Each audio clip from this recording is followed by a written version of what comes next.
আপনাদের সবার মনের মধ্যে এই কোশ্চেনটা আছে এবং আমাকে বারবার জিজ্ঞেস করা হয় যে আমরা যদি কোথাও কম টাকার মধ্যে চোরাই ফোন কিনে ফেলি অথবা যদি কোথাও আমরা কোনো ফোন কুড়িয়ে পাই, চলুন তাহলে আমি আপনাকে কথা না বাড়িয়ে সোজা বলি যে চুরির ফোনে আপনি কি সেফলি ওয়াইফাই ব্যবহার করতে পারবেন? হ্যাঁ, আপনি জানেন যে ফোনটার নামে থানায় জিডি আছে, অথবা আপনি শিওর যে ফোনটা চুরি করা, তাহলে সেই ফোনটায় কি ওয়াইফাই চালানো যাবে? তাহলে চলুন এই কোশ্চেনের উত্তরটা আজ আমি আপনাকে একদম পরিষ্কারভাবে বুঝিয়ে দেব। এবং আপনি যদি এই ভিডিওটা সম্পূর্ণভাবে দেখে নেন তাহলে আপনার মনের মধ্যে এই বিষয়টাকে নিয়ে কখনো কোনো কোশ্চেন আসবে না, কেননা আপনি আজ এই ভিডিওটার মধ্যে সব রকম উত্তর পেয়ে যাবেন। তো তার আগে আপনার কাছে একটা রিকোয়েস্ট, আপনি যদি এই চ্যানেলে প্রথমবার এসেছেন তো প্লিজ একটা সাবস্ক্রাইব করে যাবেন, কারণ আপনার সাহায্যটা আমার অনেক দরকার। তাহলে সবার আগে আপনি এটা বোঝার চেষ্টা করুন যে পুলিশকে লোকেশন ট্র্যাক করতে হলে কি কি দরকার হয়, মানে কারো লোকেশন ট্র্যাক করতে হলে কি কি দরকার পড়ে। তাহলে এর উত্তর হচ্ছে যে IMEI নাম্বার দিয়ে লোকেশন ট্র্যাক করা হয় এবং IP অ্যাড্রেস দিয়ে লোকেশন ট্র্যাক করা হয়। হ্যাঁ, লোকেশন ট্র্যাক করার জন্য এই দুইটাই চাই, এই দুইটা মোস্ট ইম্পর্টেন্ট। আর আপনাকে বলি এই দুইটার মধ্যে একটাও যদি মিস হয়ে যায় তাহলে কিন্তু লোকেশন ট্র্যাক করা সম্ভব না। তাহলে আপনি খুব ভালোভাবে বুঝতে পেরেছেন যে IP অ্যাড্রেস এবং IMEI নাম্বার দিয়েই লোকেশন ট্র্যাক করা হয়। কিন্তু আপনি হয়তো মনে করেন যে সিম কার্ড দিয়ে লোকেশন ট্র্যাক করা হয়, কিন্তু এটা একদম না, সিম কার্ড দিয়ে কখনো লোকেশন ট্র্যাক করা হয় না।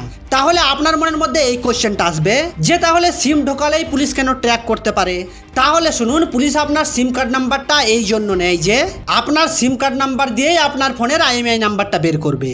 কারণটা হচ্ছে যে যখনই আপনি আপনার ফোনে সিম কার্ড লাগাবেন তখনই আপনার ফোন ইয়ানি আপনার ফোনের সমস্ত ডিটেলস ওই নেটওয়ার্ক সার্ভিস প্রোভাইডারকে, সোজা কথায় যে টাওয়ার আপনার ফোনকে নেটওয়ার্ক দেয়, তাকে সেন্ড করতে থাকবে IMEI নাম্বার, আপনার পারফেক্ট লোকেশন এবং আপনার ফোনের আপনার সমস্ত ডিটেলস। আর সেখানেই পুলিশ আপনার সিম কোম্পানির কাছে গিয়ে আপনার ফোনের IMEI নাম্বারটা নিয়ে নেবে।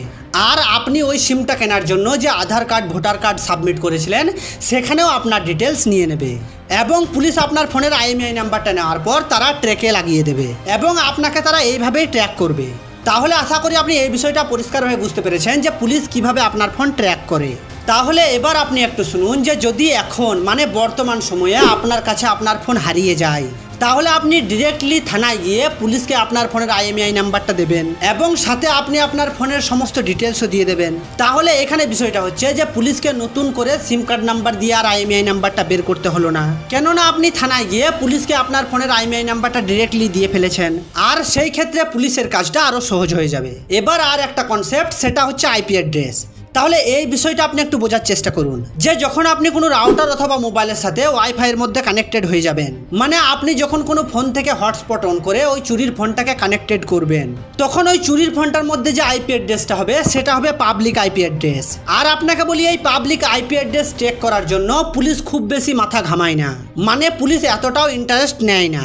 যদি ফোনটা শুধু চুরির হয়ে থাকে অথবা কুড়িয়ে পাওয়া একটা ফোন হয় তাহলে কিন্তু পুলিশ চাইলেই ট্র্যাক করতে পারে, কিন্তু পুলিশ এই বিষয়টাতে অতটাও ইন্টারেস্ট নেয় না, কারণ সেটা করা এতটা সোজা না। কিন্তু যদি কোনো ডেঞ্জারাস কেস হয়, মানে ওই ফোনটা দিয়ে রেপ করা হয়েছে, মার্ডার করা হয়েছে, এমন কিছু, তাহলে কিন্তু আপনি ক্লিয়ার ধরা পড়ে যাবেন, কারণ পুলিশ তখন ওই ফোনটাকে নিখুঁতভাবে ট্র্যাক করবে। আর যদি কোনো ডেঞ্জারাস কেস না হয় যে যদি আপনার ফোন হারিয়ে যায় অথবা চুরি হয়ে যায় তাহলে পুলিশ শুধু তখনই ট্র্যাক করবে যখন আপনি ওই ফোনটার মধ্যে সিম ইউজ করবেন। কিন্তু সেই ক্ষেত্রে আপনি যদি রেল স্টেশন অথবা এমন জায়গায় যান যেখানে ফ্রি ওয়াইফাই সবাই ইউজ করে, সেখানে গিয়ে আপনি যদি ওই চুরির ফোনটার মধ্যে ওয়াইফাই ইউজ করেন তাহলে সেই ক্ষেত্রে আপনাকে ধরাটা পুলিশের কাছে প্রায় অসম্ভব, কেননা আপনি খুব ভালোভাবে বুঝতে পারছেন যে যেখানে ফ্রি ওয়াইফাই পাওয়া যায় সেখানে তো প্রতিদিন হাজার হাজার লোক কানেক্ট থাকে। কোনটা চুরির ফোন এবং কখন কে এসেছিল এটা পুলিশের কাছে বের করা প্রায় অসম্ভব। কিন্তু যদি আপনি বাড়ির কারো ফোন থেকে হটস্পট নেন অথবা পার্সোনাল কারো রাউটার থেকে হটস্পট নেন তাহলে সেক্ষেত্রে কিন্তু পুলিশ আপনাকে চাইলে বের করতে পারে, সেক্ষেত্রেও কিন্তু 50% চান্স আছে, কারণ আপনি যে কোনো ডিভাইসের মধ্যে যখন ইন্টারনেট কানেক্ট করবেন তখন ওই ডিভাইসটার সমস্ত ডিটেলস ইন্টারনেটের মধ্যে গিয়ে স্টোর হয়ে যাবে, যে আপনি কোথায় থেকে হটস্পট নিচ্ছেন, কোথায় থেকে ইন্টারনেট নিচ্ছেন এবং আপনি কোন জায়গায় আছেন, এই সমস্ত ডিটেলস কিন্তু পুলিশ বের করে নেবে। তাহলে আমি আপনাকে সোজা কথায় বলি যে চোরাই ফোনে ওয়াইফাই ব্যবহার করতে হলে আপনাকে সেই সব জায়গায় গিয়ে ব্যবহার করতে হবে যেখানে হাজার হাজার লোক সারাদিনে কানেক্টেড থাকে। তাহলে আমি আশা করি যে আপনি উত্তরটা খুব ভালোভাবে পেয়ে গেছেন। যদি এখনো কোনো ডাউট আপনার মনের মধ্যে থাকে তাহলে আপনি কমেন্ট বক্সে গিয়ে সেটা লিখতে পারেন, আমি আপনাকে পরিষ্কারভাবে বুঝিয়ে দেব। তাহলে চলুন আজ এইটুকুই, দেখা হচ্ছে পরের ভিডিওতে। আর আপনি যদি এই চ্যানেলে প্রথমবার এসেছেন তো প্লিজ একটা সাবস্ক্রাইব করে যাবেন, আর ভিডিওটা যদি আপনাকে ভালো লেগে থাকে তাহলে প্লিজ একটা লাইকও করে যাবেন।